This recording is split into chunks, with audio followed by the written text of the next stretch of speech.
I'm Charlie Redding. And I'm Claire Fudge. And this is the TRIBEathlon podcast.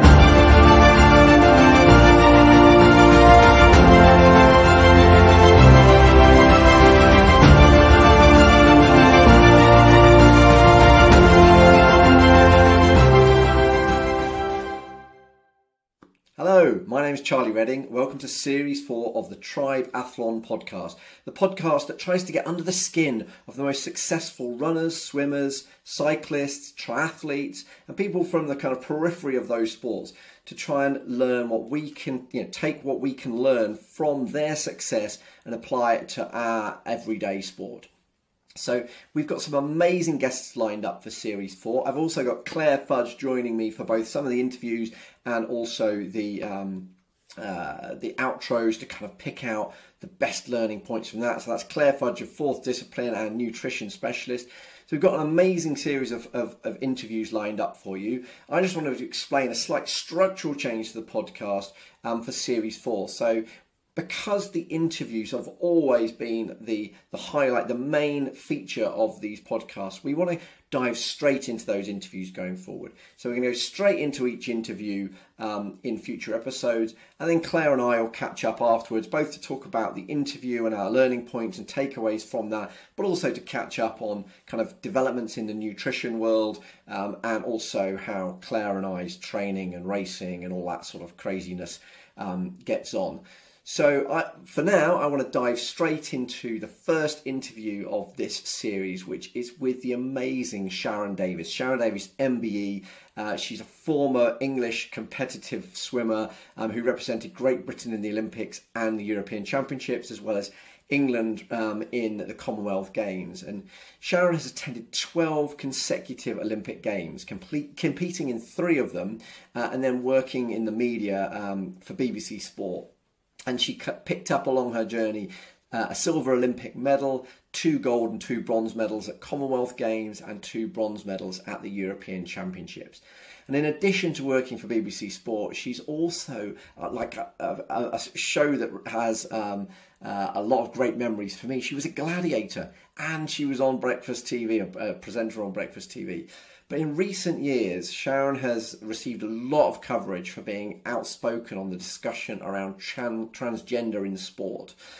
So Claire and I wanted to really chat to her about fairness in sport, about both in relation to drugs, which is where she became so passionate on these subjects from her days of competing against drug-fueled athletes, and also fairness with gender.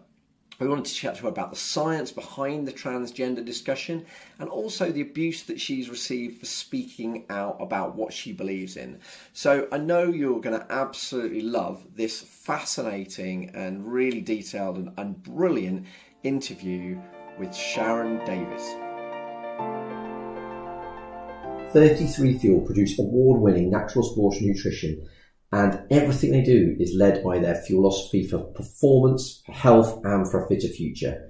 33Fuel's awesome products have been fueling triathletes since 2012, as well as many of the world's best athletes from other sports, like the England football team, Tour de France winners, and triathlon world champs, including 4 times Ironman world champ Chrissie Wellington, who's been using 33Fuel for years. I personally love their products. I particularly love their protein shake. I think it's delicious, but it's also not full of a load of junk. I love their meal replacement, which is kind of brilliant for pre or post workout recovery. I love their chia gels. Actually, they work really well for me, but especially I love their energy bars and their protein bars. They feel like a proper treat to eat, as well as being packed full of real amazing goodness. So find out more about 33fuel.com, and if you use the code TRIBEathlon or click the link in the show notes, you'll get a very extra special discount on your order.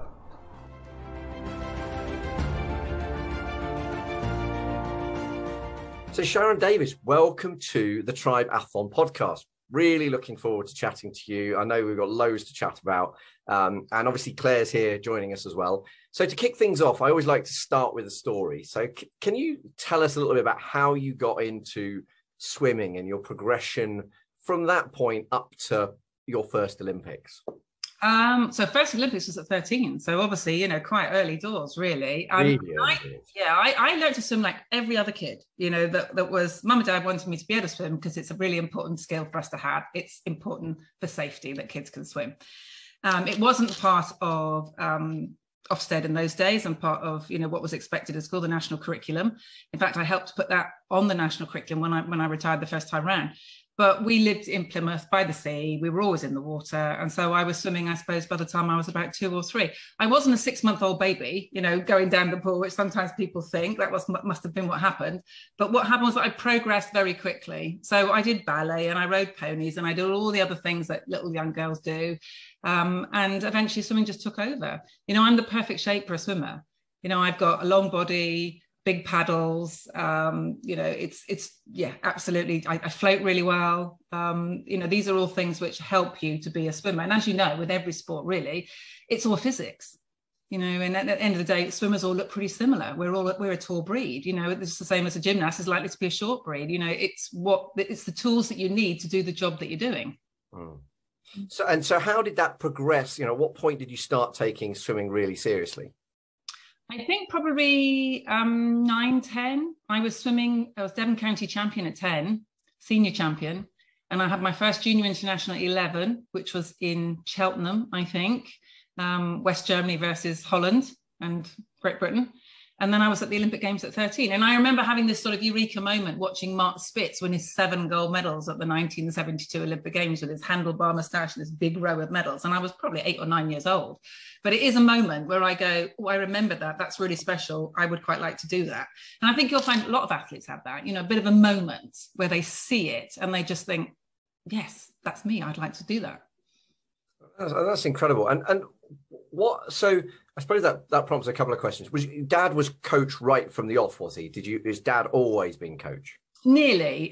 There was a gentleman called Ray Bickley. So I was taught to swim at Devonport Swimming Club in Plymouth. I was born in Devonport, so a real dockyard girl. Dad was in the Navy, couldn't be more Plymouthian, to be honest with you. And then I joined Devonport Royal Swimming Club. I swam with a guy called Ray Bickley, and then Ray decided to retire. So my dad took over when I was about 11 because there was just nobody else to take over. So he was self-taught.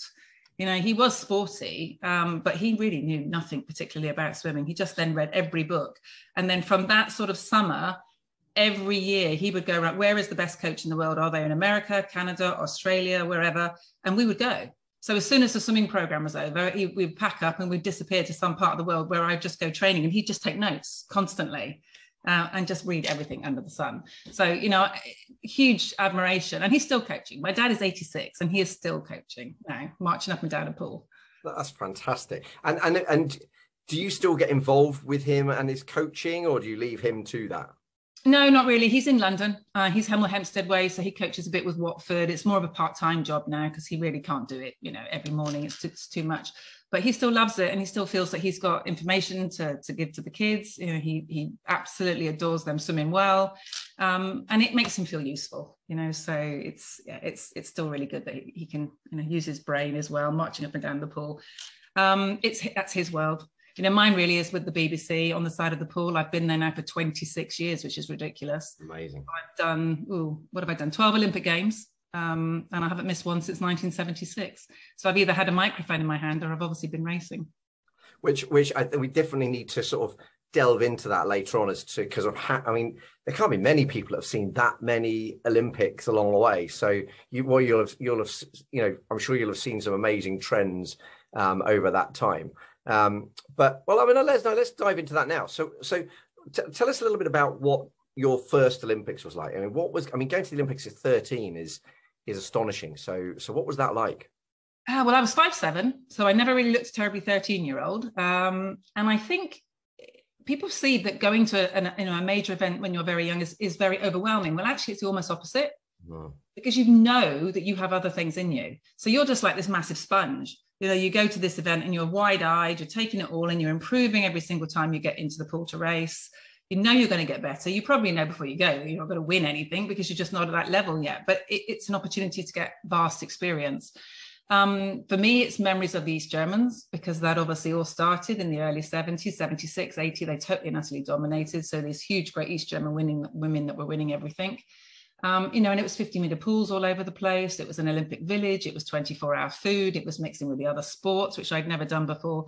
So it was a big eye opener, but it never felt like it was a stressful situation because I always felt that the future was in front of me. Whereas when you go to the Olympics, when everyone is building you up and you're expected to win a medal, that's when it becomes incredibly hard. So how did you get on in your first Olympics? I was 17th out of 32. That's all right, isn't it? I was kind of in the middle somewhere. You know, I would have made a semi-final nowadays, which would have been pretty cool, just about. So that sort of level. You know, I was improving, and I came back actually some 200 meters backstroke, and then I came back and started specializing in medals, and then set the British record for the 400 meters individual medley, and that's where I stayed after that. Fantastic. And so tell us, pick out a couple of highlights of your Olympic journey. That particular one was bumping into Olga Corbett in the dining hall. And going into a dining hall in an Olympic village, which is the size of a football field. I mean, it is massive. It's open 24 hours a day. It's serving food from all over the world. It's all free. You just have this pass and everything is free. You know, it's the size of an Olympics, which is so fascinating. And the fact you rub shoulders with everybody from everywhere, you know, regardless of color, religion, country, sport. We're all just one big melting pot. It's just the most wonderful place. And so you sit there just watching people coming in, trying to work out where they come from, what they do, what sport they do, how much they're eating. You know, if they're a gymnast, they've got an egg on a plate, you know, and if they're a weightlifter, the mountain of food is like this. And it's a phenomenal place to be. There's nothing like it. You know, I love the Commonwealth Games. I'm very much looking forward to Birmingham coming up shortly. And obviously another multi-sport activity and a home games, which is great. But there's nothing. You know, if you ask any athlete what medal they want to win, it will be an Olympic one. Yeah, yeah. And so tell us about your Olympic medal. Tell us the story around winning your Olympic medal. So a lot of pressure leading up to the 1980 Olympics. You know, I came back from the Olympics in '76, won medals at European Championships the following year, won 2 Commonwealth golds the following year after that when I was only 15. Then I had glandular fever in 1979, a really difficult year. Didn't know it was glandular fever. Dad was quite tough because when I was 11, I fell out of a tree and broke both my arms. And you carried on swimming? Yes. Oh my goodness. Tell us about that. Well, how did you carry on swimming? So I was a total tomboy. I was up a tree, falling out of a tree, training with the boys, short hair, smelling of chlorine. And so I did exactly that. I went off into the woods, fell out of the tree, knew that I'd done something, picked up my watch with my 2 fingers, walked home. My arms looked like a step, you know. So I walked into the kitchen and went, Dad, I think I've broken my arm. And he went, oh, for God's sake, Sharron, because support it with the other. I went, no, I think I've broken that one too. So both both arms had gone. Had then put in plasters, which in the old days was very much from here to here, you know, because the whole thing was like this. And then 2 days later, I had blue fingers. So they reset the plasters. Then 2 days later, they rang up and they said, we think we should check because obviously we might have not set them properly. Went back, one of them wasn't set properly, so they took them off, re-broke it, reset it. On the way back from the hospital, Dad went, you've missed a week of training. And I went, oh, okay, yeah, I guess I have. And he went, well, we can't have that, can we? So we went to Tesco's, he picked up a load of plastic bags and he worked out how he could take these plastic bags around my arms. And I just found with 2 broken arms for 3 months. I must admit, kicking, but yeah, it's possible. I must admit that I've done exactly the same as well.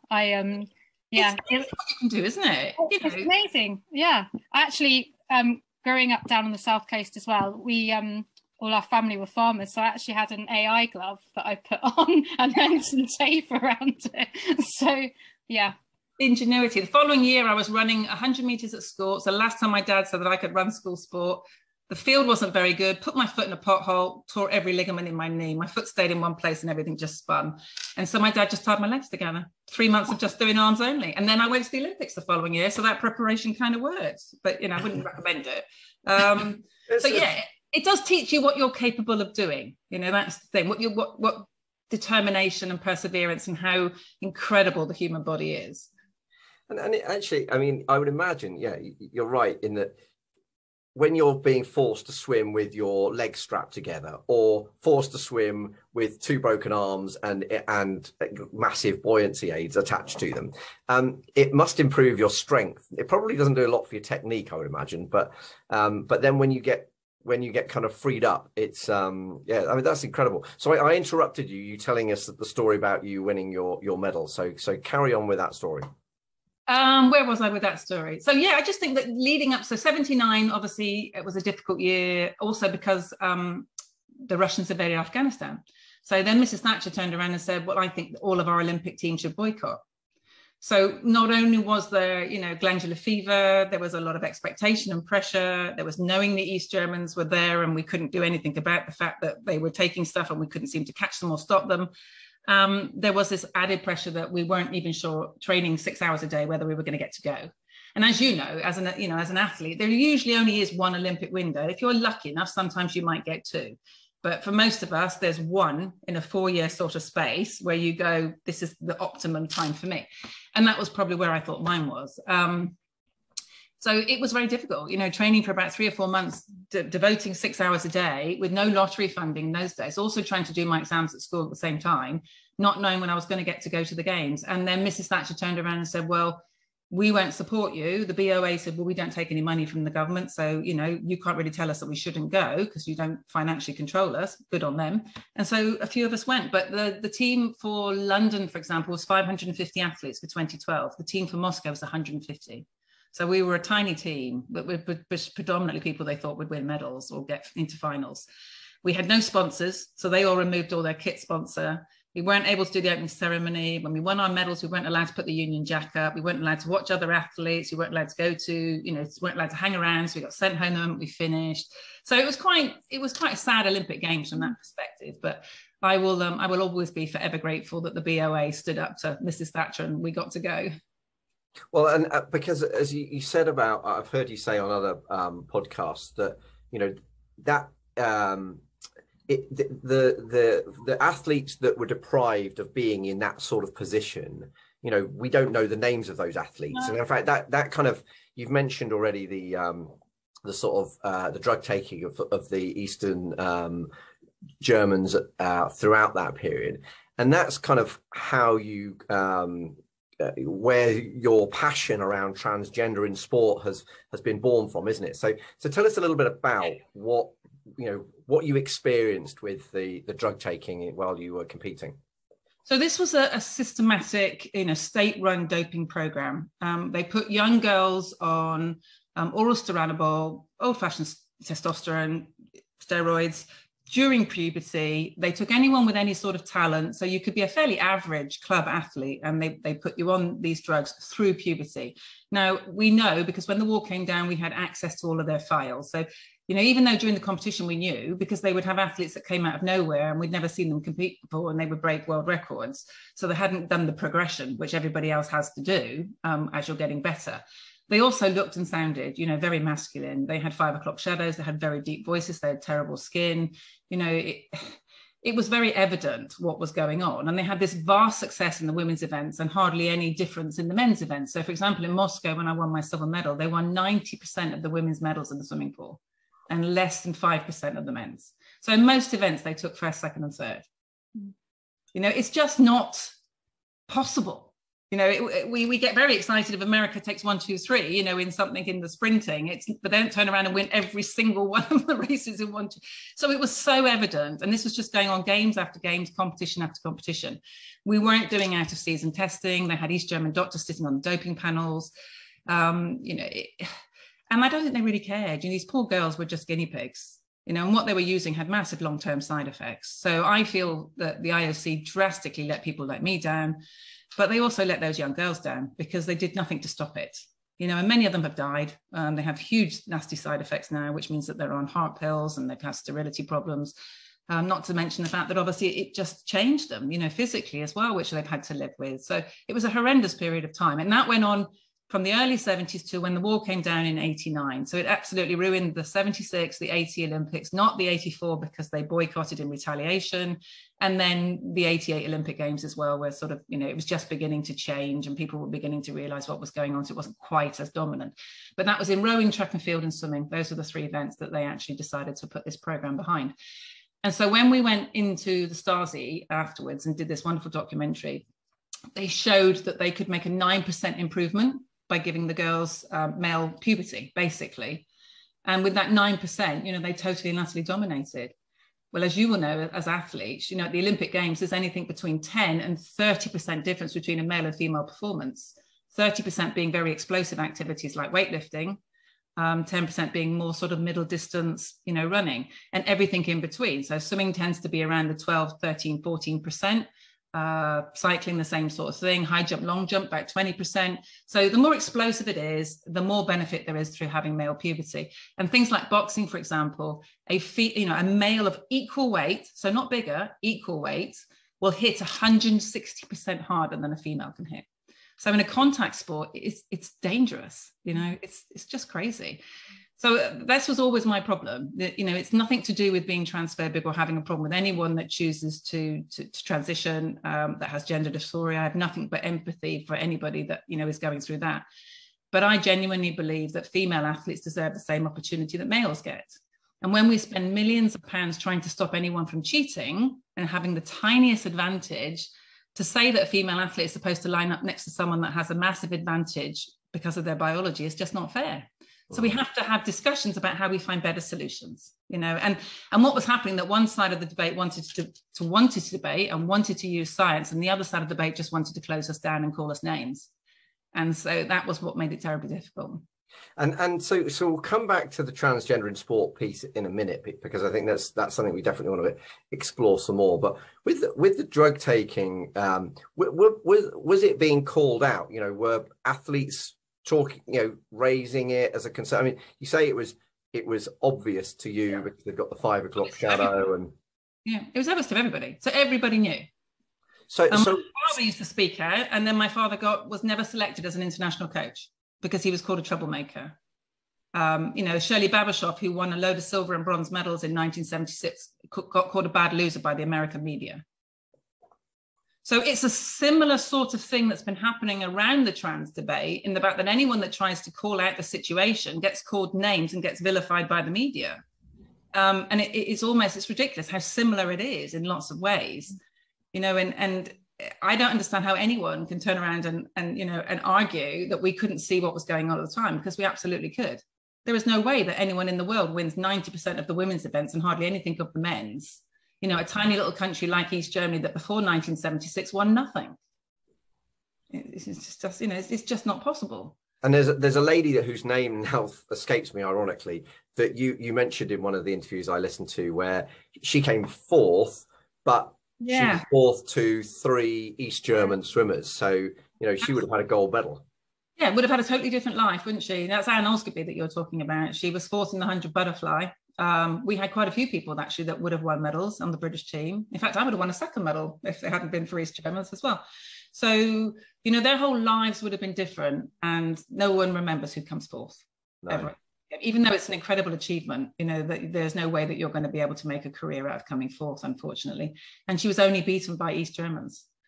So, you know, yeah. And it is really, I mean, it is incredibly sad. I can't remember which book I was reading that almost argued at times in it that there should be some performance enhancing drugs allowed because it's so impossible to police them all. But in the same book, it talks about, you know, the detrimental effects that it had on those East German girls. That, yeah, as you say, some of them are no longer with us. I think some transitioned through to men because that was kind of the effect it had on them in their teenage years. Did you ever? Because the problem with that is if we turned around and say, well, let's allow some drugs, it would just become a competition of the chemists. Yeah. And it would become a competition of the countries that have the least regard for their athletes and for human rights and for human health. You know, so, you know, without meaning to put too much of a fine point on it, China would win everything because they would just get told this is what we're going to do and you are just going to do this, you know, whereas other countries that could have more common sense about them and hopefully would check things a bit better wouldn't be prepared to go down those avenues just yet. We can't have a competition that's about pharmacists. You know, it's got to still be about the human ability to be the best. So we've got to fight the good fight. Otherwise, we would give in on so many other things. We just go, well, why bother to fight crime? You know, it's the same concept, isn't it? We're always just trying to be a decent, fair and honest society. And that's got to you know, cross over into sport, really. And just while we're on this drugs point, what have you made of how Russia have been treated with their state drug program? I'm just utterly disgusted in the IOC. I've never been undisgusted in the IOC. You know, I just think historically they have a horrendous track record of not doing the right thing. And they did exactly the same thing with the East German situation. They allowed that to go on for 20 years. Then we had Sochi and they did absolutely nothing. You know, I found it heartbreaking in Rio. I'm on the side of the pool and we had Russian athletes that had received 2 bans that were still swimming, you know, right after Sochi. I mean, it was just extraordinary what was going on. And then we have, you know, the Olympic Games put in Beijing with you know, the human rights history. It's been about the money. It's not about the athletes. I mean, I don't know whether you're aware, but, you know, 7% of what the IOC makes, which is vast, goes back to the athletes. 7%. And so, yeah, I mean, it just seems astonishing that it's not there to protect the athletes and improve the athletes. It's clearly I mean, where does all that money go? Into expenses, you know, into lovely, wonderful tax havens where they have their centre out in Switzerland and into all sorts of other things, but it certainly doesn't go into the pockets of the athletes. I just find it so depressing, you know, that we have something as important as the Olympic Games, the IOC, and it really isn't the bastion that everybody would want it to be. And that's what's so frustrating. And when the trans rules changed in 2015, you know, of course, people in the trans lobby were saying, well, here's the IOC making these rules. It must be absolutely correct because they're doing it. And I'm going, no, their track record is not particularly wonderful with regards to doing the right thing. There was no science involved. They didn't consult coaches or athletes. They certainly didn't ask the female athletes. The only people they consulted were trans activists and a transgender woman scientist with a very flawed study based on retired middle distance runners, 8 of them. And you know, it was horrendous. I mean, and then since then, they've got even worse. They've turned around and gone, well, we're now going to back away from even setting a limit on testosterone whatsoever and just pass the buck to the different governing bodies. And everybody has just been passing the buck and been frightened to do anything. So, you know, I'm so proud of FINA that they have come out and at last done something. But it's taken 7 years. Can you believe it's 7 years since the governing body has asked a single competing athlete, female athlete, what they thought? It took 7 years to ask a female athlete how they felt about it. Wow. And do you want to, for those people that aren't sort of well read on this or think, actually, you know, is there a really, you know, if the hormones are brought back into you know, some sort of reasonable level, is there a hormonal advantage and is there a physical advantage if you are born male but then transition to being a female? So can you explain the science behind both hormonal advantage and physical advantage? Okay, so basically what FINA has done is they decided to set the limit on male puberty, which is what we've always been talking, it's what I've always been talking about, is male puberty, and creating a female protected classification and an open and inclusive classification. You know, anyone that loves sport wants everyone to be involved in sport. There's never been about trying to get anybody banned from sport. And when newspapers use the word banned, it's so artificial and unfair and incorrect because no one's ever been banned. They've only been banned from a classification that they don't belong in. So they've always been able to do sports. They just have to do it with the other people in that race has the same biology as them. So they've been banned from the women's class because they're male, you know, or they're banned from the under 12s because they're 15, or they're banned from the lightweights because they're a heavyweight, you know. So that's the whole point of classifications.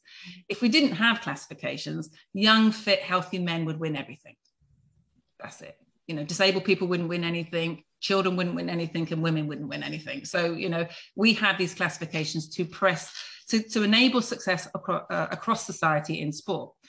Now, testosterone is what comes in, obviously, with young boys, about 11, 12. My son's 15. It's bursting out on him all over the place at the moment. It's just crazy. And he's, you know, a young rugby player.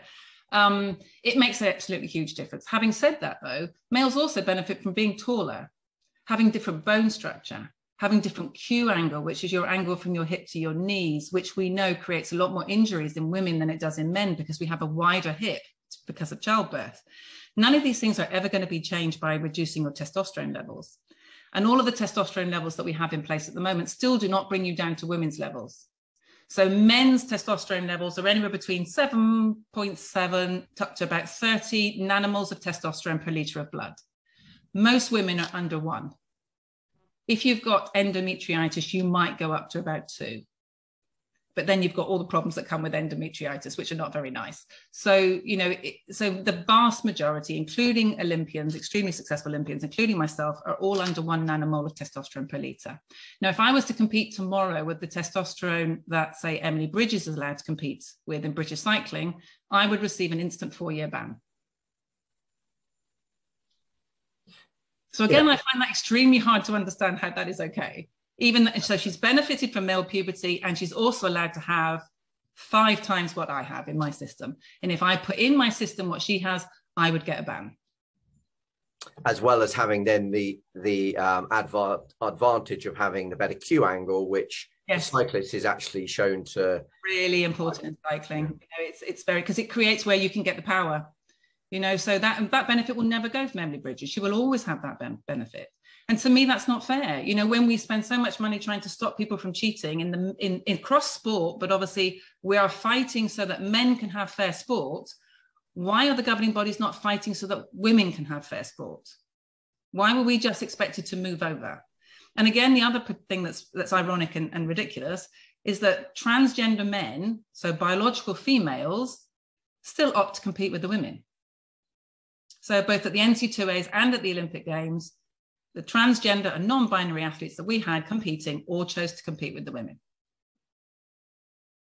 So they can identify as whatever gender they want to, but they still find it perfectly capable of racing with their biological sex.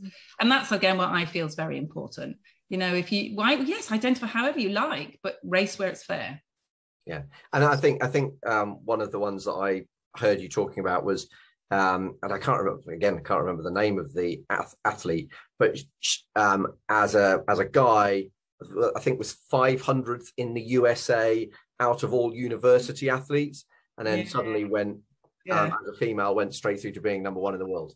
Yeah, you're talking about Leah Thomas. So Leah Thomas was competing at Penn State University, was a very average distance male swimmer, swam, you know, competitively up to the age of 21, then decided that they wanted to transition, and then competed in the NC2As earlier this year and became NC2As champion, beating 3 American Olympic medalists, and was I think 662 or something in the NC2As, and as a male was further down the line if you want to include all American male swimmers. So these aren't people at university, these are just across the whole of America. So that would put her, you know, somewhere at 1,000. And if you want to include all swimmers around the world, that wouldn't even put her in the top 3,000. And yet still went and beat 3 American Olympic medalists at the NC2As. As a distance swimmer, so that's a bit like Mo Farah deciding he wants to run the 100 and winning a medal. Yeah. That's how ridiculous the whole thing was. Yeah. And 6'4" to top it all off. You know, I mean, it couldn't be more ridiculous. And just to make it even worse this week, Charlie, the NC2As have nominated Leah Thomas to be Female Athlete of the Year. Even though Leah Thomas now, based on FINA rules, cannot go forward. Cannot compete. As FINA have said, it's unfair. I mean, the whole thing is bizarre, isn't it? I mean, I also remember hearing you say that in Rio, I think it was the 800 meters, all 3 ladies on the podium were actually males. Is that right? So they're all DSD, so differences of sexual development, old-fashioned language intersex, which doesn't exist, and anyone that is DSD hates the term intersex because it infers that they're an intersex, which doesn't exist, because people with DSD are still male or female. But someone like Casta Semenya is what they call DSD5 ARD, and that means that Casta was born with internal testes. So Casta is fully fledged 46 XY male. But because born with internal testes as a youngster, was picked up, didn't see the testes and just went, this must be a little girl, but went through male puberty. So the first 3 at the Rio Olympic Games in the 800 were all DSD males. So the first female in that race came 4th. Wow. I mean, it is absolutely astonishing. I mean, but what's more astonishing is that I didn't know that until I listened to you speaking about this. You know, this stuff isn't publicized and it isn't talked about. And the people that there's not many people that have been talking about it. I know that you rallied, I think, something like 60 top athletes to sign a letter to support the open categorization, but I think only 5 out of those 60 actually have publicly spoken about this. I get the impression that you've had quite a lot of abuse for speaking out. You've lost earnings for speaking out. So tell us a little bit about that and your thoughts around that. Yeah, so after the rule change, I gathered 60 of my friends literally in a weekend, including people like Paula Radcliffe and Kelly and Sally, who have spoken out. But of those 60 people that signed the letter to the IOC, asking for them to do the research. So that's what we asked them to do, is just do the science first, please, before you change the rules. Because you don't have any science that supports what you're doing, none at all. So, and which was totally ignored. I don't think we even had a response to the letter. And of those 60 people, every single one of them being Olympic medalists or world champions, only about half a dozen have actually stepped their head above the parapet. And most of them, even if they have said very little and then kind of ducked away again and carried on, which is fair enough, because it is horrendous. I mean, the abuse you get is extraordinary. I've had threats to my family, to my home, to me. They call up my employers, they call up my sponsors, they call up all the companies, all the charities that I work for. It's absolutely horrendous. But my personal conscience, because of what I went through in the 70s and the 80s with the East Germans, just would not allow me to sit still and do nothing and just go, I've got my medal, I can sit back. It doesn't matter if this generation loses out. Because that's what happened to me, my generation. And I was one of those lucky ones that managed to get a medal and had a career off of it.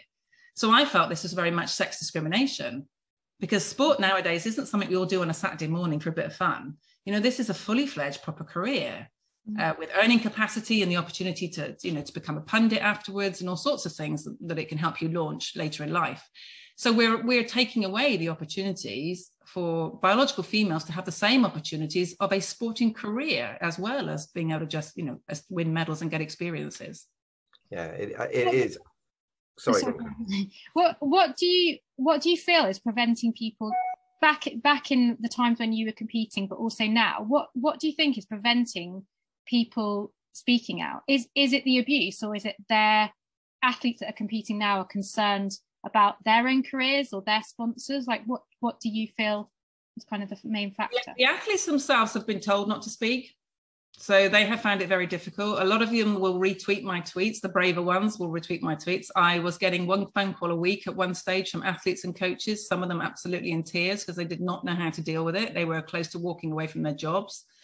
We have had no backbone from British NGBs in this country whatsoever. I am so proud again of triathlon for coming along. They've gone one step even further than FINA. Because there's this little bit of a grey area around what age someone could start taking puberty blockers, and British Triathlon have gone, nope, we're gonna draw the line, full stop, at biological female. And we're going to create this open classification, so we want everyone to be involved, but we are going to protect both sexes. And so I'm hoping that FINA will go that way as well eventually, because at the moment they've got a bit of a moving feast with a consultation that's going on for 6 months about whether they create an open classification, whether they do something extra, or whether they bolt the open classification onto the men's or whatever. So they've got this sort of 6-month consultation period. So we'll know come January what they're going to do next. But I'm very hopeful that World Athletics will also follow suit, triathlon will follow suit, and that we can create a snowball that comes down a mountain where all the sports turn around and do what they should have been doing right from the word go, which is to protect female athletes as well. Because it strikes me that, it's taken so long to get female sport nearly on a level, and we're still not there. We're miles away still, well, exactly, that's why I say nearly, because I think there is a huge effort to get it up there. As a father of 2 girls, I want to see female sport doing well, and I think there's certain organizations like the BBC's doing a fantastic job of just kind of I can't remember who said it, but if you can't see it, you can't be it. And so they're putting it out there, and I think that's really, really good. But then this seems like a massive backward step. Well, here's a really interesting statistic. So in the 1976 Olympic Games, we had a wonderful Dutch sprinter called Ina Brigitte. And Ina Brigitte was beaten to 3rd by 2 East Germans. Now, she's black. She would have been a black Olympic champion back in 1976. Wow, yeah. That would have changed so much for so many people. Yeah. And then, again, it's kind of disappeared off for decades again. And now we're fighting all the time to get people to recognize that you can be from anywhere and you can be any color and be an amazing swimmer. Some of it's cultural. but some of it is, like you said, see it to do it, you know, and that's very, very important as well. We still only, as female athletes, get 10% of the airtime or the newspaper space. 10%. Wow. So if you go on, like, let's just say, go onto the Times today and you look at their sports page, you know, they'll probably have 12, 14 stories. You'll be lucky if there's 1 or 2 there that talks about women. Well, you'll be pleased to know TRIBEathlon is at least 50%, if not a slight bias towards female athletes. No, well, there are some sports, aren't there? And swimming was always one. You know, I've always been really lucky that I've been in a sport that's had wonderful equality. You know, I never even thought about it. And what's so weird is I find myself now being introduced to Sharron Davies, the feminist. I had never thought of myself as a feminist ever in my life until the last few years, you know, because it just didn't occur to me. I was brought up in the 80s with Mrs. Thatcher waving a flag saying, you can be anything you want to be, girls, go out there, you know, and that's what I really believed. And I was in a sport where I got the same amount of space as the guys got. It's only really been in the last few years that I've noticed the incredible misogyny just soaking into society in general, but it's been obviously very, you know, bad in my area. And that's why I just thought, well, no, I'm not putting up with this.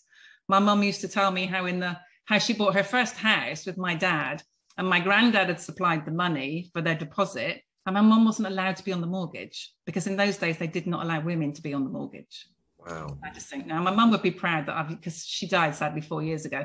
And you mentioned that, you know, how hard it's been. I've used my mum's money up. So my mum left me some money. She left me about £80,000. I've used every penny up to keep myself afloat to be able to fight this. Can you give us an example of how that's impacted you as financially as much as it has? Just because I'm not, you know, work's not coming my way because agents don't want the hassle. They don't want the aggro. It's not even as if they don't disagree. They just don't want to be, they don't want to be targeted by the trans activists. They just don't want the hassle. And so, you know, if there's 3 of us going for the same job, then I just don't get a look in, really. The BBC have stood by me, which is great. I'll be at the Commonwealth Games and I'll be at the European Championships. And I do feel that things are turning now. You know, I've had a few inquiries recently. You know, I've got some other things that I'm very passionate about that I'm working on as well. But it does feel at long last people are beginning to be less frightened to speak. And it's only ever been about, let's find a respectful way that we can deal with this, because nobody wants anyone not to be involved in sport. And you mentioned triathlon. You know, I'm pretty sure that you guys are like us. We train together as mixed sex. So, you know, it's not like we have all the girls over here and all the boys over here in training. I trained with boys most of my life. It was only when I came to compete that we went in our own, you know, separate races. So there is no reason why everyone can't train together. However you want to identify, it's only when you come to race, this is about the biology that you have, not the feeling that you would like to be. You know, and suppressing testosterone after going through male puberty is going to make practically no difference whatsoever. Yeah. And I mean, I always think that triathlon is an incredibly open and kind of forward-thinking sport. You know, having come to it fairly late in life, if that's, I'm not sure whether that's right or not, but late in as a percentage of my life, it's always struck me as a very forward-thinking sport. But what you just said kind of makes me think about the teenagers that are starting to take the hormone treatments earlier, and in fact, I think even in the US and North, other, you know, in Canada, it's being pushed by drug companies, which, yes, when you look at what's happened with opioids, is absolutely frightening. And often the same company, actually, funnily enough. Yes, yeah. The horrible old adage that follow the money. Yeah, exactly. And I mean, I know it's not your area of sort of expertise, but do you have any thoughts on, before we move away from transgender, any thoughts on people, you know, is there any science around the long-term impact of people? No, there's no scientific proof either that you know, that gender dysphoria is any different than someone who has anorexia. So it's a dysphoria, and it was only when the World Health Organization moved it out of a mental health issue that we've had this kind of explosion. And so there is social contagion. You know, you can take areas of the United Kingdom, for example, Swindon, it has 3 times the national average, you know, of young girls that think they're transgender. Well, that isn't because in Swindon they've got loads of people that have gender dysphoria. It's a social contagion. Yeah. So it's very worrying, you know, if you're going to put them on puberty blockers, and puberty blockers are going to stop their brains from maturing through puberty. Historically, with gender dysphoria, 80% of young kids that show gender dysphoria, if they have cognitive therapy and they're supported through puberty, 80% come out the other side as gay.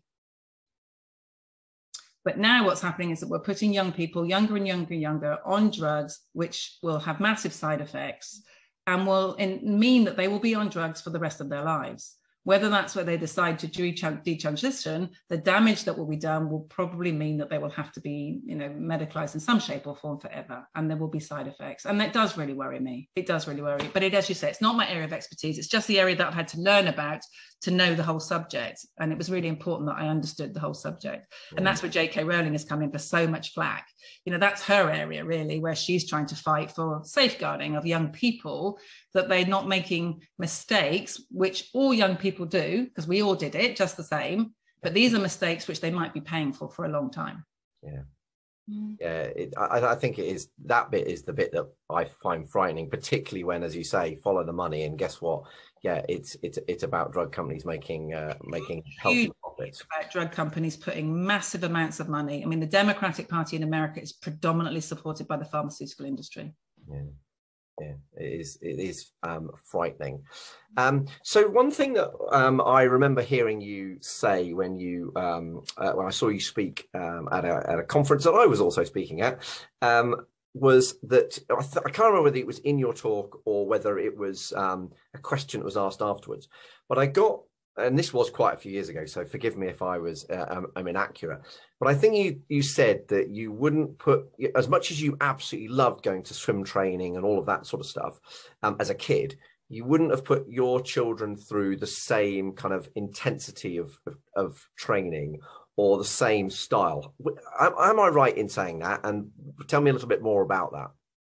Yes, I guess and no. I mean, absolutely. I wanted to make sure that my kids had a much broader base than me, because I was involved in very competitive sports so terribly early. And my dad had, through no fault of his own, he genuinely believed that a day missed was a day that the competition had on me. So he was really tough and he pushed way too hard, harder than he needed to, which knocked a lot of the enjoyment out of it for me. When I won my medal, I couldn't wait to stop. And really, I didn't want to stop. It was just, I needed a break. And in those days, you couldn't have a break. So I went to University of America on a scholarship, found that I would have to be really into swimming serious to maintain my scholarship, came back to the UK, did a program called Give Us a Clue, which you're too young to remember, but it was a silly quiz show. They paid me £40 and they branded me a professional, and then they would let me compete anymore. And that was at the same time as Seb Coe and Steve Ovett were racing each other every weekend, being paid a lot of money to put into a trust fund, Andy Norman, all of that period. And I was branded for 40 quid. So, there's been a few nice big hurdles in my life. So swimming has always been a bit of a challenge. And I just felt 5 o'clock in the morning, 6 hours a day, smelling of chlorine. There were other sports that maybe they could do, but they all swam really well. They swam at club level. Finn in particular, my youngest, who's 15, would have made a very, very good swimmer. Huge, great feat. But they used it as a base for other things. So Elliot, my eldest, went on to play rugby at fairly decent level. He's 28. He was offered a contract at Newport Dragons, but chose to turn it down. He's now doing really well in recruitment, got his own business. And Gracie did track and field, competed for England when she was 15, 16, 17. And then she got a navicular bone in her foot that just would not heal. And so it just kept breaking season after season. So after struggling with that until she was about 20, she decided to stop. And now she works in London in an advertising agency. She's doing great. And then there's young Finn, who's 6'1" and is on Bath Rugby Academy. And he swam and he cycles and he does all sorts of things. But they've all been good swimmers. They just did not want to be a swimmer. And I think some of it was about also being compared to mum. I like the idea of them making their own way, doing something else, rather than coming in behind, in any shape or form, being in my shadow or being compared all the time. I wanted them to do their own thing. Well, I think, as we talked about before we started recording the episode, it teaches you so much, but both from a fitness point of view, but also from a discipline point of view, doesn't it? And it sets you up so well for other things. And I think actually there's a book called Range by David Epstein, I think it is. Brilliant book, but he talks about how in this day and age, there's too much specialism too early. In fact, the analogy I seem to remember he uses is he says with doctors, they're getting so specialised that he now needs to check that an ear surgeon is not a left ear surgeon as opposed to a just any ear surgeon. And actually, the people that are becoming most successful in today's environment often have got this really wide range of different experience, and that sets them up for being very good at something later on because they bring in different elements. Or coming to your sport slightly later. You know, even Adam really didn't come to his sport until quite late, to be honest. So it's about the longevity of your sport. It's about taking little breaks. It's about maintaining your passion for it, you know, and obviously lottery funding makes a huge difference because these guys now can be full-time athletes, you know, and they can take decent breaks. They don't have to get up at 5 o'clock in the morning. You know, they can have a nice house and a decent car and even have a family and, you know, and juggle their lives and have the full career that they deserve and that they want. So lottery has been a massive success. And again, I'm quite proud that I helped to launch that back with John Major. I remember being in a hot air balloon going up with the Chancellor and talking about it, you know, and yeah, I mean, I've seen so many changes. I've seen the Olympics go from something which crippled a country, you know, in Montreal in 1976 to this in LA, where it totally changed to this commercial vehicle that it is now and what it's grown into. It's been fascinating. And every Olympics has a really special feel about it. You know, I remember 2000 being obviously, I think in Sydney, and that was all about being the Green Olympics and the first games makers and all that sort of stuff. And then Athens was the celebration of 100 years. And there we were in front of the Acropolis, the last time we swam outdoors. And that felt like it was the right place to be. And so each Olympics has a real, you know, feel. China 2008, you know, all about technical, all about China trying to show what they could do, the biggest and the best, spent the most amount of money, the biggest fireworks display and so on and so forth, but actually being quite grey and being quite contained, and the security was horrendous behind the scenes. And then Rio, oh my God, how we ever got through Rio. I don't know how your friends in triathlon spoke to you, but how we ever got an Olympic Games that came out of Rio in one piece, I will never know, because behind the scenes, it was bedlam. You know, it really was. There was no infrastructure. We had green swimming pools. It was just mad. And then, of course, I was in Tokyo, you know, which was another experience altogether. I didn't get to leave my room for 3 weeks, apart from to get on a bus, go to the pool, do the interviews and get back on a bus again. I ate my food. I did everything in that room for 3 weeks. It was, yeah. And amongst all of them, how does 2012 compare? The best. Absolutely the best. Not that we're biased, of course. No, of course not. No. Part of the bid team for 2012. So, you know, love the fact that we started off trying to fight the whole of the British taxi business, saying that we wanted the Olympic Games, and everybody seemed to be so against it and said that it would cripple the city and so on. It was amazing Olympics. And even silly things like the security. I don't know if you remember, but the security kind of went down. The security company that was employed to do all the security went bust. And then we had to bring all the army in. And the army were amazing. And they were so happy to be there. And the police were singing and dancing. And people were talking to each other on the tube. And, you know, we packed out the Olympics. We packed out the Paralympics. And we were very clever at how we did it. We left a decent legacy. We left great facilities that are still being well used. And that's something that I think is very much part of the Olympic movement now, is how we can build facilities, how we don't create white elephants, you know, what we do going forward that are multi-purpose and multi-use, and a development of what we've got rather than everything starting from scratch every time. Yeah, I think you're right. It's got to be sustainable as opposed to just loss making, which is absolutely crazy in this day and age, isn't it? So one of the things that's happened in lockdown is that a lot of pools have been closing. Certainly the closest pool, I didn't actually swim in this particular pool, but the closest pool to me closed during lockdown. And I hadn't realized until listening to you speak recently that actually this is a big problem across the UK, and not just in lockdown, but forecasting going forward.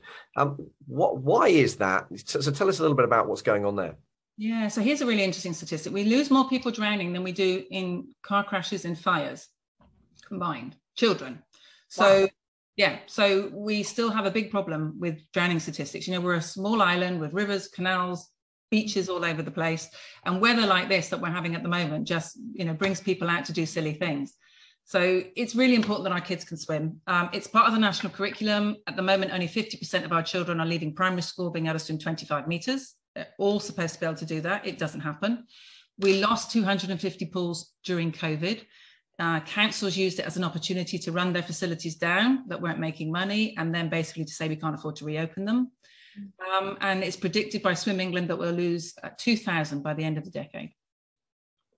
which is horrendous, you know, in a sport that is from cradle to grave, can be for everybody at any time in your life, and is a lifesaver. So I got involved with a company called Paragon a couple of years ago. So how do we fix this problem? How do we, you know, come up with facilities that we can build quicker, we can build cheaper, that are just as beautiful, just as, you know, environmentally friendly, their footprint is really good. And we imported this stuff from America, which is like tension membranes. And they come with a 50-year guarantee for the actual structure, a 25-year guarantee for the outside, and they are hurricane proof. So they get used a lot up in Scotland on the coasts. So the first argument is, oh, they're going to get blown away. Well, absolutely, it's the opposite. You know, they're designed to weather amazingly bad weather. And they're beautiful, and they're clean, and they're inviting, and they're cheap in comparison. They're about a third cheaper than a standard build, and they're also cheaper to run. So, but we need to get councils to think outside the box and to do something slightly different than what they've done in the past. And that's the challenge. Did you say that was called Paragon Pool? Paragon structures. So they're based here in Bath. So I thought, well, I love this idea. I'm going to buy some shares because I'm passionate about getting leisure facilities and people being fitter and healthier. And this is a really good solution. You know, this works and it saves money. Well, I will be contacting Rutland County Council about, because Rutland now does not have a public pool in the whole county. I mean, and it's only a small county, but it's absolutely crazy. Yeah, absolutely crazy. You know, this is one of the sports that you can do if you're pregnant, if you're disabled, if you're old, if you're playing with the family. You know, it's a really important sport. I mean, there are lots of wonderful sports out there, you know, of course, but swimming is also a lifesaver. So all kids should be able to swim. And I know, Sharron, you do quite a bit with disability sport and para sports, don't you? Is that correct? Absolutely. In fact, I used to do stuff with Stoke Mandeville before it even became the Paralympics. Oh, okay. So, yeah, way back in the days. Yeah. And I was just thinking, like, some of my background being clinical and working in hospitals and working with spinal injuries and things like that, you know, water is one place where no matter whether that's a hydrotherapy pool or in a pool with somebody, that they can actually have some sort of independence. And I think, you know, that is just so important. And the fact that pools are disappearing and being taken away. And, you know, I've even seen that kind of working with people, that there isn't anywhere to go. Yeah. And it's got to be affordable too, hasn't it? You know, this is about councils turning around and going, okay, we need to provide this as a public service. We have rising obesity rates. We have a national health service that cannot keep up. So rather than just throwing more money constantly into the National Health Service, we have to go, right, prevention has got to be part of our cure.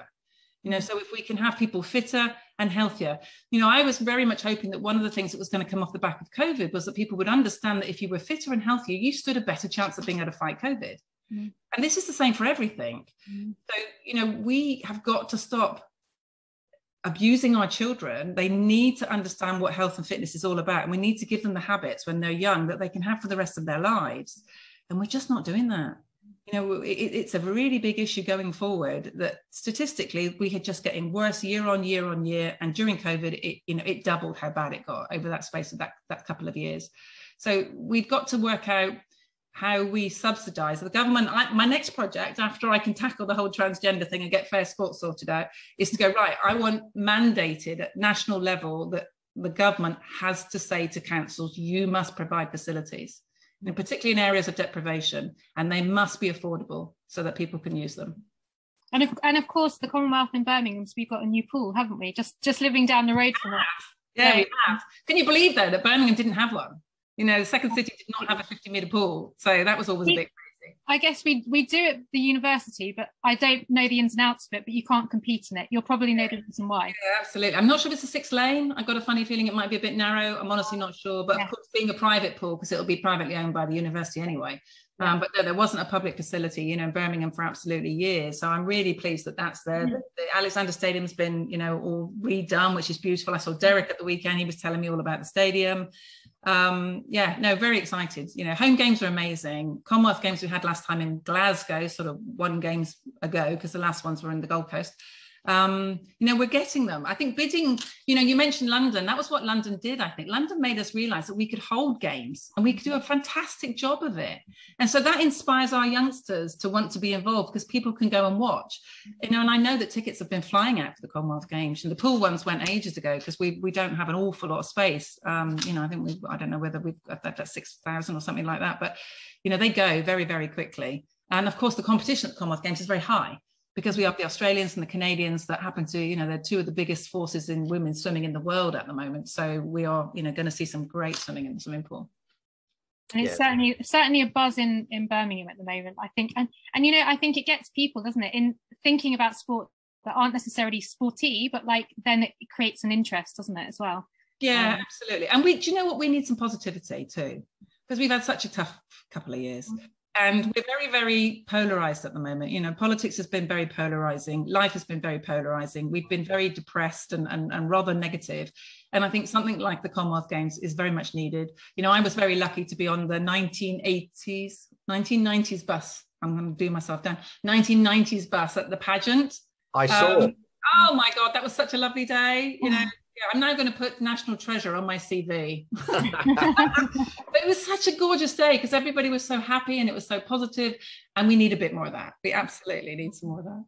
You mentioned about society becoming more polarized. I was thinking the same. I've been thinking the same thing, and I wonder whether social media has a significant role in that it's forcing people to be more more black or more white, when actually, generally speaking, the majority of people should usually be grey in whatever it is, whether it's politics, whether it's transgender, well, whatever it is.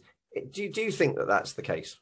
Yeah, absolutely. You know, and I think all sorts of things, even like the Black Lives Matter campaign. You know, my daughter organised the rally in Bath, and she did it really well, and it was done, you know, very calmly, and everybody cleaned up after themselves. And then you had the same one over in Bristol, where mayhem, you know, and people were throwing statues in the river and the docks and goodness knows what. And it was just an excuse for a lot of people who probably would have been a football thug at one stage to decide that this was their cause.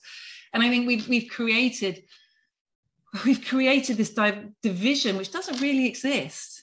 You know, when we were doing all of the work for the 2012 Olympic Games, one of the statistics that came out, which was so great, was that London's the most diverse city in the whole world.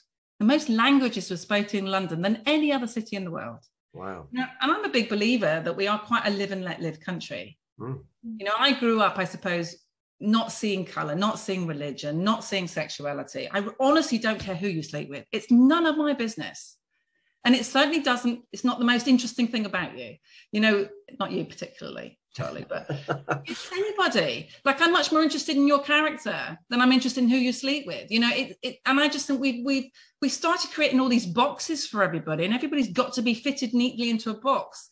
And humans don't do that very well, really. You know, we change character, we move, we grow. You know, what we feel today might be different from what we feel tomorrow, and that's part of being a human. And I hate all the box ticking thing, you know, with a passion.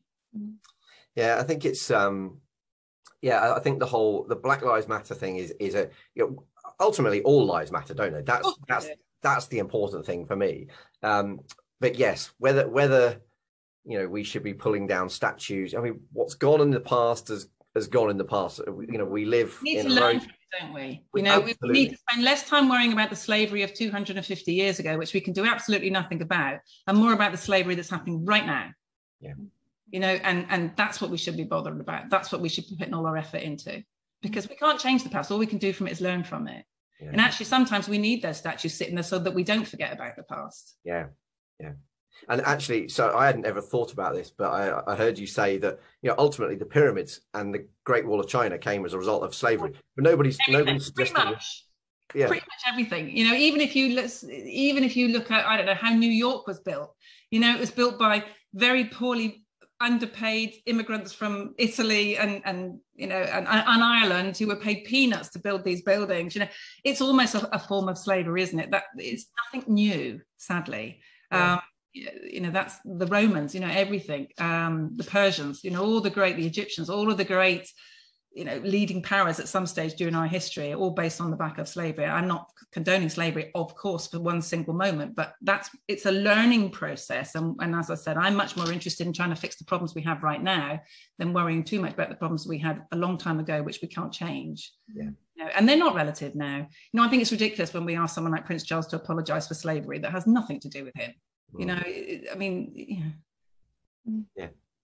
I completely. It's tokenism and virtue signaling and means nothing. Yeah, no, I couldn't agree more. One of your other projects, you've got lots of different. You've got your finger in lots of different pies. Is you have a new hit online training thing, don't you? Tell us a bit about that and why have you done that? So much like everybody else during COVID, it was about how we can try and keep ourselves fit and healthy. The biggest excuse that comes up is lack of time. So I wanted to create a program that can be done 4 times a week for 15 minutes, 1 hour a week. Everyone can find 1 hour a week to do, at some stage during your life, and that would stop people from having excuses. Just something very simple, because exercise is often just repetition. It's just about doing it. There's no shortcut. There's no magic pill. You have to put the effort in. But if we could create a program where the least amount of effort was required in the shortest amount of time that would actually get results after 3 months, that's what I did. So I created this online HIT program, which I'm very proud of. And I do want to grow that. And maybe once, I'm getting the opportunity to have a bit more of a platform, then I can be able to promote it a little bit more. But I am very proud of it, of what we've done. It's a really good little program. Fantastic. Well, I think ultimately it's about keeping people fit and healthy, which has got to be a brilliant thing, isn't it? People forget how mental health is linked to physical health. We release endorphins when we exercise. Endorphins are nature's antidepressants. And that's another reason why we have a big problem with youngsters that do less and less activity and less sport and more gadgets. It's mental health issues. 1 in 5 girls at the moment self-harm. And I can never get my head around that statistic. No, that's when fine. we have more material things than we've ever had before in life, and and more opportunities than we've ever had in life. Why do these youngsters feel that there's no hope for them and they're so sad and depressed? And you hit the nail on the head with social media. I'm sure that has a massive impact. And also things like Love Island and Kim Kardashian, and the fact that everyone is supposed to look the same. As humans, we're all different, and we can all be gorgeous in our own way. We don't all have to look like one type of person for that to be acceptable. I don't believe we've made progression in those areas. I think we've gone the opposite way, really. Yeah, I think a friend of mine says, why are we trying to fit in when we were born to stand out? And I think ultimately we should stand out. And I think, unfortunately, with social media, when we were growing up, we compared ourselves to the best looking kid in the class, or at best the school, whereas now they're comparing themselves against the best looking people in Hollywood, and that are airbrushed within an inch of their existence anyway. And it's just comparison is the route to misery, isn't it? And also, when we went home, we could turn it off, couldn't we? Yeah. So if I don't know if we were getting a bit of a bad time at school, it generally stayed at school. Yeah. Now because of social media, it's 24/7, and these poor kids that are finding it challenging, they are literally on there all line and all the time, and the ability to put their phone down. And it is one of the strict rules I have in our house, is that, the phone has to go down, and we don't spend hours on, just playing horrible games and all the rest of it. That's why they have to be involved in sports. And so you have to lead from the front, unfortunately, parents. So sorry, but you need to get them, the best way to get your kids doing things is to do it with them. Yeah, no, I agree. Now, you mentioned that I probably was too young was it Give Us a Clue, did you say? Give Us a Clue, yeah. I do remember it vaguely, but one TV program I was a massive fan of was Gladiator. So I can't. Yeah, I'm trying to see if I've got anything Gladiator-ish around here. Me too. I actually wanted to be a gladiator. There you go. I love it. So did so many people. Do you know, I was heartbroken. I actually tried to say no to Nigel Lisco, who was the producer. So Derek was working on the show. Derek Redmond, my husband at the time, was working on the show as a trainer. And I kept doing the show, and I was presenting the kids series with Daley Thompson, a really good friend of mine, called Train to Win, which is a kids version. And Nigel kept saying, come on, be a gladiator. And I kept going, no. And in the end, I gave in. And then I remember being in the supermarket, and I could hear this kid saying to his mum, oh, I want to get her autograph. And mum said, I'm sure it'll be fine. Go up to the frozen chicken, ask her, she'll be okay. So he came up to me, I signed it. He went back to his mum and he went, who's Sharron Davies? I was like, I was heartbroken. But yeah, it was a crazy show, wasn't it? 17, 18 million people on a Saturday night, 3, 2, 1. Yeah. And you just, I can always remember Shadow's eyes when he'd got the That was frightening, probably for the wrong reasons. I did some Comic-Cons last year because I thought it would be really fun to catch up with them. So I caught up with Jet, with Diane, with Lightning, with Hunter. Wolf? Was Wolf there? I haven't seen Wolf for a while. He went to Australia for a long time. He's back now. But yeah, you know, it's funny, isn't it? Some of them have really changed, other ones haven't. And yeah, and it's the same as when I go away to commentate, because obviously I'm with all my buddies that used to compete, you know, so they're all doing track and field, or they're doing cycling or judo or wherever. And we just all pretend that we're 30, 40 years younger than we really are and just tell the same stories over and over. Well, it was certainly a highlight of my youth, that's for sure.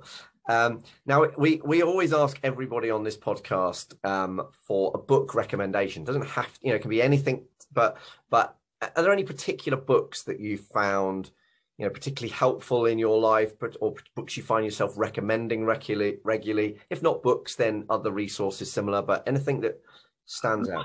What's the book? The Chimp Paradox by Steve Cooper. I do think that for an athlete, you have to be mentally very tough.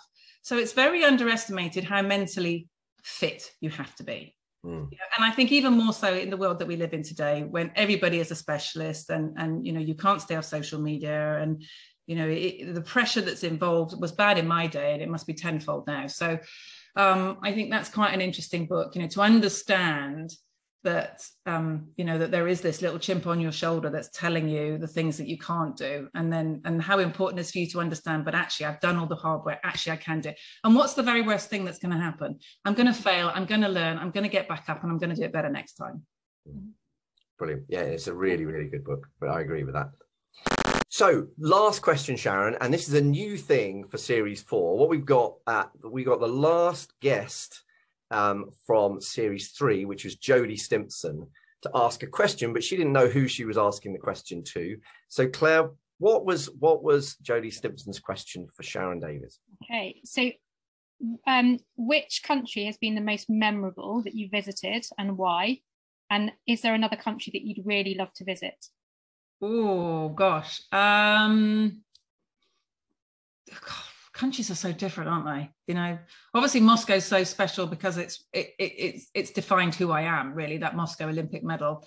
But it was very grey at the time behind the Iron Curtain.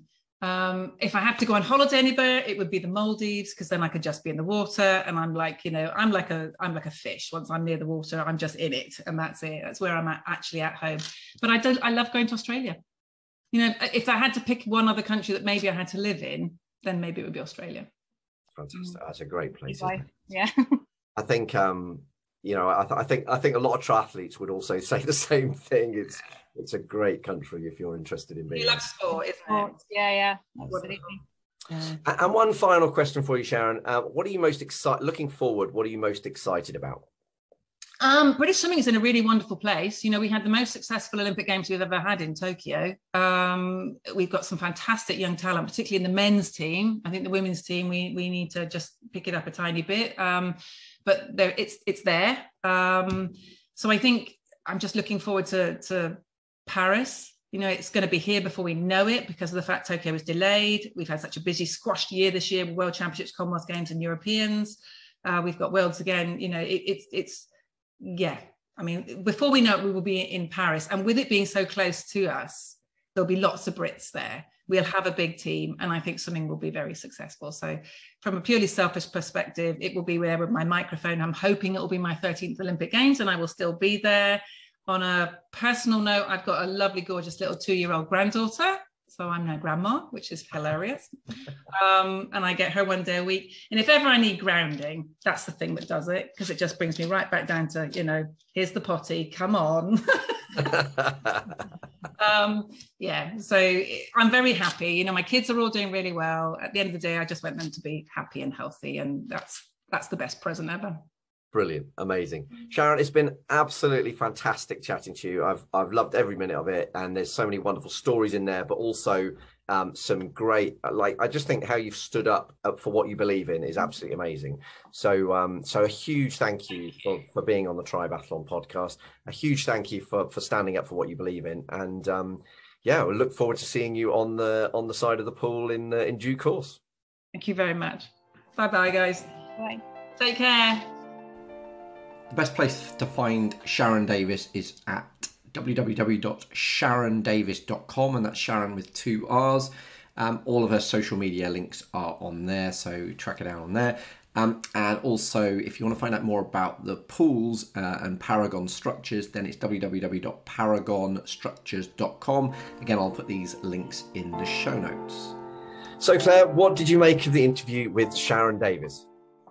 I thought it was fantastic. You know, I think very kind of in the moment, actually talking about the kind of trans, I want to say debate. I don't know that it's really a debate, but also the intricacy and the layers that actually sit within that, and actually how many years this has been going on, you know. And she was talking about not just from a trans perspective, but really with the doping, so to speak, and actually the kind of cheating, I guess, that was happening years ago. And the fact she's able to, like, that she's speaking out about it and really leading on it. And I think that's amazing, the work that she's doing. I think I thought it's absolutely fascinating about, exactly that comparison between the drug taking of the 70s and 80s of East Germany and the trans debate today, because clearly they're very different on many levels. We're not saying that the trans debate is about cheating, which blatantly East Germany was about, albeit actually in many instances it wasn't the East German athletes that were cheating themselves. They were being forced to cheat by a state. But the fairness of competition, and also the IOC's inability or unwillingness to act, I think is there's a lot of similarities there, which is really interesting. And I hadn't realized until starting my research as to that was why Sharron was so outspoken about it. And it was the same for me, actually. And I think we probably haven't, unless you've looked for that information, I think a lot of us probably are not aware actually of the background behind all of this, actually, not just the, you know, talking about trans and the fairness within sport, but, you know, going right back into the 1970s and things. And I think it's fascinating, and the fact that this has all been kind of opened up is great that we're talking about it. I think it's really interesting. And I wasn't aware of kind of how big a difference it makes. I mean, I knew it made a significant difference, but once they'd got their testosterone down to the was it the 5 nanomoles? Is that right? But that's still 5 times more what any female athlete would have, plus the physical side of it. You know, the fact that the swimmer was 6'4", you know, you don't see many female swimmers at 6'4", and or born biological females. And the other thing is, like, it's a really difficult subject to talk about because of the fear of putting your foot in it and saying the wrong thing. And you know, and that's not because we're not we're not anti transgender, and certainly Sharron, from everything I've listened to on her and what we've just, you know, from the interview, there's she actually didn't say it in this interview, but she's got quite several friends that are transgender and friends that are parents of transgender children. So she really isn't anti transgender at all. It's just trying to create fairness in sport. And I think, the way that she put it across, which is really interesting, why there hasn't been more scientific research, and that hasn't been, and I don't know all the ins and outs of being backed by the IOC and things, but it's really interesting because it's, as she was saying, it's so obvious that is going to play a part in not being fair within women's sport. No, it really is. And I think the other thing is that she briefly touched on the categorization of sport. You know, how you don't have a 15-year-old competing with an 8-year-old, and you don't have but I think that actually was a really important point, which we didn't go into a lot. But, you know, like in boxing, you don't have a heavyweight boxer fighting a bantamweight boxer. And equally, you know, you have, we would be competing again, roughly time-wise, we'd be about in the same zone for competing on Ironman, wouldn't we? But clearly that is a totally different thing because it's a different category. So I think it's I thought it was really, really interesting. What other bits of what Sharron was talking about got you thinking?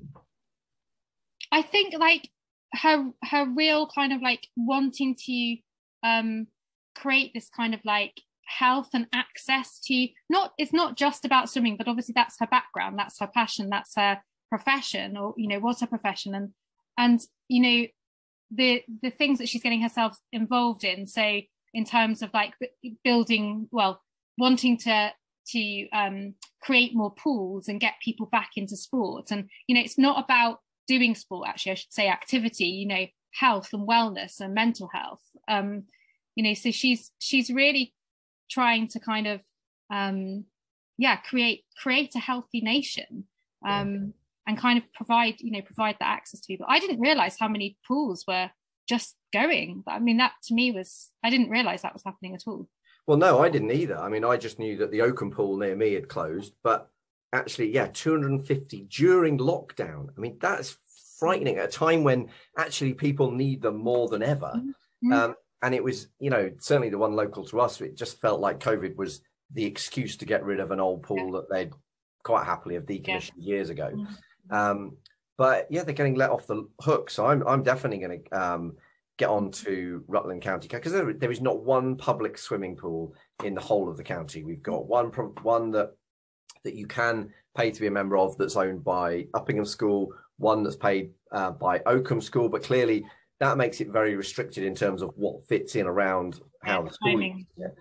Mm-hmm. And that's it. So I'm going to definitely be introducing Paragon pools to Rutland County Council. I was going to look at, that was one of my questions I didn't ask actually, about actually what was she talking about. So I'm gonna hop on and have a look and see what it is. So they sound really cool, don't they? I think you need one for your garden. I was about to say exactly the same thing, especially today. Yes. Not that I'm complaining about the heat. But I thought it was a really, really good interview, and I think I'd forgotten actually until she mentioned it, that she was at the Olympics at 13. I mean, that is.